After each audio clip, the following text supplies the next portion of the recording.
श्रीमद् भागवत गीता अध्याय 11।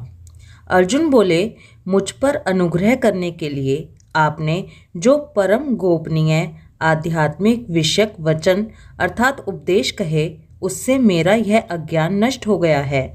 क्योंकि हे कमल नेत्र, मैंने आपसे भूतों की उत्पत्ति और प्रलय विस्तार पूर्वक सुने हैं तथा आपकी अविनाशी महिमा भी सुनी है। हे परमेश्वर, आप अपने को जैसा कहते हैं यह ठीक ऐसा ही है, परंतु हे पुरुषोत्तम, आपके ज्ञान, ऐश्वर्य, शक्ति, बल, वीर्य और तेज से युक्त ऐश्वर्य रूप को मैं प्रत्यक्ष देखना चाहता हूँ। हे प्रभु, यदि मेरे द्वारा आपका वह रूप देखा जाना शक्य है, ऐसा आप मानते हैं, तो हे योगेश्वर, उस अविनाशी स्वरूप का मुझे दर्शन कराइए। श्री भगवान बोले, हे पार्थ, अब तू मेरे सैकड़ों हजारों नाना प्रकार के और नाना वर्ण तथा नाना आकृति वाले अलौकिक रूपों को देख।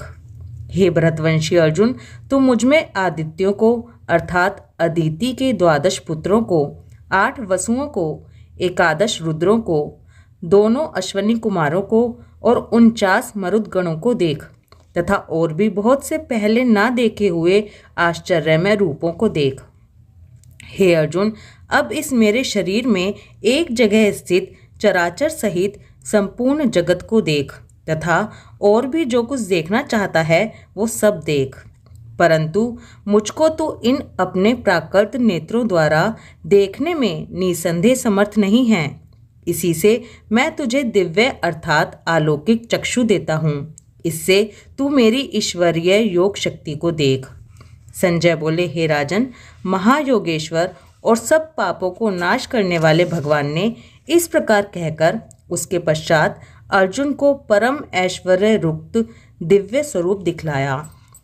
अनेक मुख और नेत्रों से युक्त, अनेक अद्भुत दर्शन वाले, बहुत से दिव्य भूषणों से युक्त और बहुत से दिव्य शस्त्रों को हाथ में उठाए हुए, दिव्य माला और वस्त्रों को धारण किए हुए और दिव्य गंध का सारे शरीर में लेप किए हुए, सब प्रकार के आश्चर्यों से युक्त, सीमा रहित और सब और मुख किए हुए विराट स्वरूप परम देव परमेश्वर को अर्जुन ने देखा।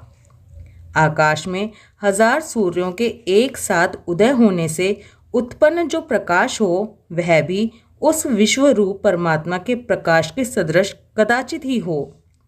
पांडुपुत्र अर्जुन ने उस समय अनेक प्रकार से विभक्त अर्थात पृथक पृथक संपूर्ण जगत को देवों के देव श्री कृष्ण भगवान के उस शरीर में एक जगह स्थित देखा।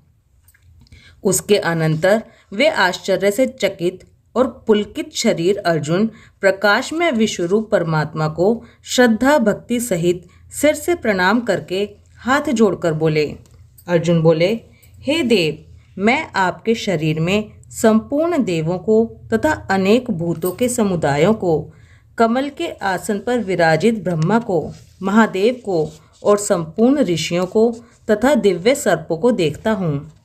हे संपूर्ण विश्व के स्वामिन, आपको अनेक भुजा, पेट, मुख और नेत्रों से युक्त तथा सब ओर से अनंत रूपों वाला देखता हूँ।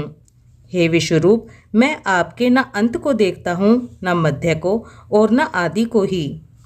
आपको मैं मुकुट युक्त, गदा युक्त और चक्र युक्त तथा सब ओर से प्रकाशमान तेज के पुंज, प्रज्वलित अग्नि और सूर्य के सदृश ज्योति युक्त, कठिनता से देखे जाने योग्य और सब ओर से अप्रेम स्वरूप देखता हूँ। आप ही जानने योग्य परम अक्षर अर्थात पर ब्रह्म परमात्मा हैं। आप ही इस जगत के परम आश्रय हैं। आप ही अनादि धर्म के रक्षक हैं और आप ही अविनाशी सनातन पुरुष हैं, ऐसा मेरा मत है। आपको आदि, अंत और मध्य से रहित, अनंत सामर्थ्य से युक्त, अनंत भुजा वाले, चंद्र सूर्य रूप नेत्रों वाले, प्रज्वलित अग्नि रूप मुख वाले और अपने तेज से इस जगत को संतप्त करते हुए देखता हूँ। हे महात्मन, यह स्वर्ग और पृथ्वी के बीच का संपूर्ण आकाश तथा सब दिशाएं एक आपस में ही परिपूर्ण हैं तथा आपके इस अलौकिक और भयंकर रूप को देखकर तीनों लोक अति व्यथा को प्राप्त हो रहे हैं। वे ही देवताओं के समूह आप में प्रवेश करते हैं। और कुछ भयभीत होकर हाथ जोड़े आपके नाम और गुणों का उच्चारण करते हैं तथा महर्षि और सिद्धों के समुदाय कल्याण हो ऐसा कहकर उत्तम उत्तम स्तोत्रों द्वारा आपकी स्तुति करते हैं। जो 11 रुद्र और 12 आदित्य तथा 8 वसु, साध्यगण, विश्वदेव, अश्विनी कुमार तथा मरुदगण और पितरों का समुदाय तथा गंधर्व, यक्ष, राक्षस और सिद्धों के समुदाय हैं, वे सब ही विस्मित होकर आपको देखते हैं। हे महाभाव, आपके बहुत मुख और नेत्रों वाले, बहुत हाथ, जंघा और पैरों वाले, बहुत उदरों वाले और बहुत सी दाढ़ों के कारण अत्यंत विकराल महान रूप को देखकर सब लोग व्याकुल हो रहे हैं तथा मैं भी व्याकुल हो रहा हूँ, क्योंकि हे विष्णु, आकाश को स्पर्श करने वाले दिदीप्यमान अनेक वर्णों से युक्त तथा फैलाए हुए मुख और प्रकाशमान विशाल नेत्रों से युक्त आपको देखकर भयभीत अंतःकरण वाला मैं धीरज और शांति नहीं पाता हूँ। दाढ़ों के कारण विकराल और प्रलय काल की अग्नि के समान प्रज्वलित आपके मुखों को देखकर मैं दिशाओं को नहीं जानता हूँ और सुख भी नहीं पाता हूँ। इसलिए हे देवेश, हे जगन्निवास, आप प्रसन्न हों।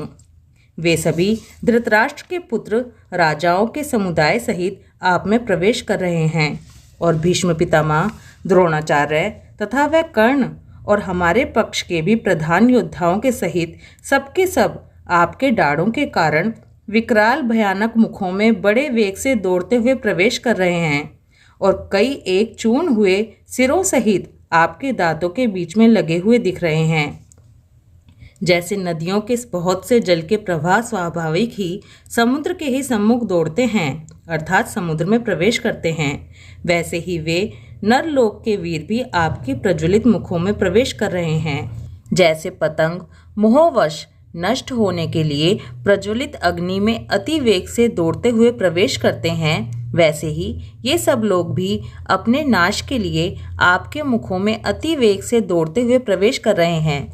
आप उन संपूर्ण लोगों को प्रज्वलित मुखों द्वारा ग्रास करते हुए सब ओर से बार बार चाट रहे हैं। हे विष्णु, आपका उग्र प्रकाश संपूर्ण जगत को तेज के द्वारा परिपूर्ण करके तपा रहा है। मुझे बतलाइए कि आप उग्र रूप वाले कौन हैं? हे देवों में श्रेष्ठ, आपको नमस्कार हो। आप प्रसन्न होइए। आदि पुरुष, आपको मैं विशेष रूप से जानना चाहता हूँ, क्योंकि मैं आपकी प्रवृत्ति को नहीं जानता। श्री भगवान बोले, मैं लोकों का नाश करने वाला बढ़ा हुआ महाकाल हूँ। इस समय इन लोकों को नष्ट करने के लिए प्रवृत्त हुआ हूँ। इसलिए जो प्रतिपक्षियों की सेना में स्थित योद्धा लोग हैं, वे सब तेरे बिना भी नहीं रहेंगे, अर्थात तेरे युद्ध ना करने पर भी इन सब का नाश हो जाएगा।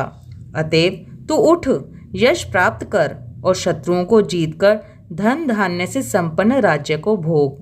हे सब शूरवीर पहले से ही मेरे द्वारा मारे हुए हैं। हे सव्य सचिन, तू तो केवल निमित्त मात्र बन जा। द्रोणाचार्य और भीष्म पितामह तथा जयद्रथ और कर्ण तथा और भी बहुत से मेरे द्वारा मारे हुए शूरवीर योद्धाओं को तू मार, भय मत कर। निसंदेह तू युद्ध में वैरियों को जीतेगा, इसलिए युद्ध कर। संजय बोले, केशव भगवान के इस वचन को सुनकर मुकुटधारी अर्जुन हाथ जोड़कर कांपता हुआ नमस्कार करके फिर भी अत्यंत भयभीत होकर प्रणाम करके भगवान श्री कृष्ण के प्रति गदगद वाणी से बोला। अर्जुन बोला, हे अंतर्यामिन, यह योग्य ही है कि आपके नाम, गुण और प्रभाव के कीर्तन से जगत अति हर्षित हो रहा है और अनुराग को भी प्राप्त हो रहा है तथा भयभीत राक्षस लोग दिशाओं में भाग रहे हैं और सब सिद्धगणों के समुदाय नमस्कार कर रहे हैं। हे महात्मन, ब्रह्मा के भी आदिकर्ता और सबसे बड़े आपके लिए वे कैसे नमस्कार न करें, क्योंकि हे अनंत, हे देवेश, हे जगन्निवास, जो सत असत और उनसे परे अक्षर अर्थात सच्चिदानंद हैं, ब्रह्म हैं, वह आप ही हैं। आप आदिदेव और सनातन पुरुष हैं। आप इस जगत के परम आश्रय और जानने वाले तथा जानने योग्य और परम धाम हैं। हे अनंत रूप, आपसे यह सब जगत व्याप्त अर्थात परिपूर्ण हैं। आप वायु, यमराज, अग्नि, वरुण, चंद्रमा, प्रजा के स्वामी ब्रह्मा और ब्रह्मा के भी पिता हैं। आपके लिए हजारों बार नमस्कार नमस्कार हो। आपके लिए फिर भी बार बार नमस्कार नमस्कार हो। हे अनंत सामर्थ्य वाले, आपके लिए आगे से और पीछे से भी नमस्कार। हे सर्वात्मन, आपके लिए सब ओर से ही नमस्कार हो, क्योंकि अनंत पराक्रमशाली आप समस्त संसार को व्याप्त किए हुए हैं। इससे आप ही सर्वरूप हैं। आपके इस प्रभाव को ना जानते हुए आप मेरे सखा हैं। ऐसा मानकर प्रेम से या प्रमाद से भी मैंने हे कृष्ण, हे यादव, हे सखे, इस प्रकार जो कुछ बिना सोचे समझे हठात कहा है। और हे अच्युत, आप जो मेरे द्वारा विनोद के लिए विहार, शैया, आसन और भोजन आदि में अकेले या उन सखाओं के सामने भी अपमानित किए गए हैं, वह सब अपराध अप्रेमेय स्वरूप अर्थात अचिंत्य प्रभाव वाले आपसे मैं क्षमा करवाता हूँ। आप इस चराचर जगत के पिता और सबसे बड़े गुरु और अति पूजनीय हैं। हे अनुपम प्रभाव वाले, तीनों लोकों में आपके समान भी दूसरा कोई नहीं है, फिर अधिक तो कैसे ही हो सकता है। अतएव हे प्रभु, मैं शरीर को भली भांति चरणों में निवेदित कर प्रणाम करके स्तुति करने योग्य आप ईश्वर को प्रसन्न होने के लिए प्रार्थना करता हूँ। हे देव, पिता जैसे पुत्र के, सखा जैसे सखा के और पति जैसे प्रियतमा पत्नी के अपराध सहन करते हैं, वैसे ही आप भी मेरे अपराध को सहन करने योग्य हैं। मैं पहले ना देखे हुए आपके इस आश्चर्यमय रूप को देखकर हर्षित हो रहा हूँ और मेरा मन भय से अति व्याकुल भी हो रहा है। इसलिए आप उस अपने चतुर्भुज विष्णु रूप को ही मुझे दिखलाइए। हे देवेश, हे जगन्निवास, प्रसन्न होइए। मैं वैसे ही आपको मुकुट धारण किए हुए तथा गदा और चक्र हाथ में लिए हुए देखना चाहता हूँ। इसलिए हे विश्वस्वरूप, हे सहस्रबाहो, आप उसी चतुर्भुज रूप से प्रकट होइए। श्री भगवान बोले, हे अर्जुन, अनुग्रह पूर्वक मैंने अपनी योग शक्ति के प्रभाव से यह मेरा परम तेजोमय, सबका आदि और सीमा रहित विराट रूप तुझको दिखलाया है, जिसे तेरे अतिरिक्त दूसरे किसी ने पहले नहीं देखा था। हे अर्जुन, मनुष्य लोक में इस प्रकार विश्व रूप वाला मैं न वेद और यज्ञों के अध्ययन से, न दान से, न क्रियाओं से और न उग्र तपों से ही तेरे अतिरिक्त दूसरे के द्वारा देखा जा सकता हूँ। मेरे इस प्रकार के इस विकराल रूप को देखकर तुझको व्याकुलता नहीं होनी चाहिए और मूढ़ भाव भी नहीं होना चाहिए। तू भय रहित और प्रीति युक्त मन वाला होकर उसी मेरे इस शंख, चक्र, गदा, पद्म युक्त चतुर्भुज रूप को फिर देख। संजय बोले, वासुदेव भगवान ने अर्जुन के प्रति इस प्रकार कहकर फिर वैसे ही अपने चतुर्भुज रूप को दिखलाया और फिर महात्मा श्री कृष्ण ने सौम्य मूर्ति होकर इस भयभीत अर्जुन को धीरज दिया। अर्जुन बोले, हे जनार्दन, आपके इस अति शांत मनुष्य रूप को देखकर अब मैं स्थिर चित्त हो गया हूँ और अपनी स्वाभाविक स्थिति को प्राप्त हो गया हूँ। श्री भगवान बोले, मेरा जो चतुर्भुज रूप तुमने देखा है यह सदुदृश है, अर्थात इसके दर्शन बड़े ही दुर्लभ हैं। देवता भी सदा इस रूप के दर्शन की आकांक्षा करते रहते हैं। जिस प्रकार तुमने मुझको देखा है, इस प्रकार चतुर्भुज रूप वाला मैं ना वेदों से, ना तप से, ना दान से और न यज्ञ से ही देखा जा सकता हूँ।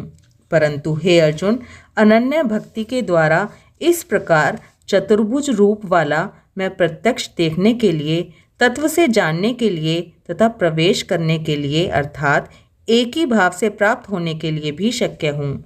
हे अर्जुन, जो पुरुष केवल मेरे ही लिए संपूर्ण कर्तव्य कर्मों को करने वाला है, मेरे परायण है, मेरा भक्त है, आसक्ति रहित है और संपूर्ण भूत प्राणियों में वैर भाव से रहित है, वह अनन्य भक्ति युक्त पुरुष मुझको ही प्राप्त होता है।